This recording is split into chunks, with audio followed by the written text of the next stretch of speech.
அதே மாதிரி வந்து இன்னொரு விஷயம் சொல்லணும்னு ஆசைப்பட்றேன். இதில் வந்து பார்த்திங்கன்னா இன்னும் என்னுடைய பசங்களுக்கு வந்து எல்லாருக்குமே வந்து ஒரு முக்கியமான ஒரு பஞ்சாக என்ன சொல்ல நினைக்கிறேன்னா, லவ் யுவர் பிஸ்னஸ். உங்களுடைய பிஸ்னஸை வந்து நீங்கள் வந்து காதலிக்க கற்றுக்கணும். ஒரு காதலிக்கு டைம் பற்றி டிஐஎம்இன்னு சொன்னீங்க நீங்கள். இந்த காதலிக்கு எப்படி நேரத்தை கொடுக்குறோமோ அது மாதிரி வந்து பிஸ்னஸில் வந்து பார்த்திங்கன்னா லவ் யுவர் பிஸ்னஸ் அப்படின்னு சொல்கிறோம்.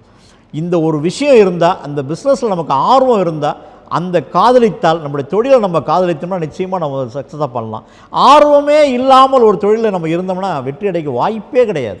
எல்லா எலிமெண்ட்ஸுமே எல்லா ஃபோர்ஸஸுமே நல்லா இருந்தும் அந்த தொழிலில் நமக்கு ஆர்வம் இல்லாமல் ஏதோ தள்ளப்பட்டு விட்டதாக இருந்துன்னு வச்சுங்களேன், வாய்ப்பே கிடையாது அதில். அதனால் லவ் யுவர் பிஸ்னஸ் சொல்கிறோம். அப்படி இல்லை என்றால் அந்த பிஸ்னஸில் நீங்கள் விலகிடணும். அதுதான் ரொம்ப முக்கியமான விஷயம். ஒன்று நீங்கள் அந்த பிஸ்னஸை காதலிக்கணும். அப்போ வந்து நம்ம பிஸ்னஸை லவ் பண்ணணும்.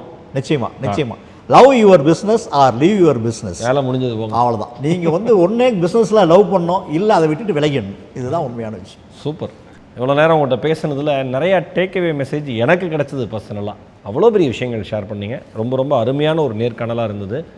ஏற்கனவே அறிமுகமான மனிதராக நீங்கள் இருந்தாலும் இந்த அளவுக்கு வந்து இவ்வளோ டீட்டெயிலாக நம்ம பேசுனது கிடையாது. அதுக்கான வாய்ப்பு கிடைச்சது. ரொம்ப நன்றிண்ணே. இந்த 90 ஆண்டுகால பாரம்பரியம் விரைவில் 100ஆண்டு விழா காணணும். அந்த 100ஆண்டு விழாவுக்கு ஈரோடு மகேஷ் வரணும்னு நான் நினச்சேன்.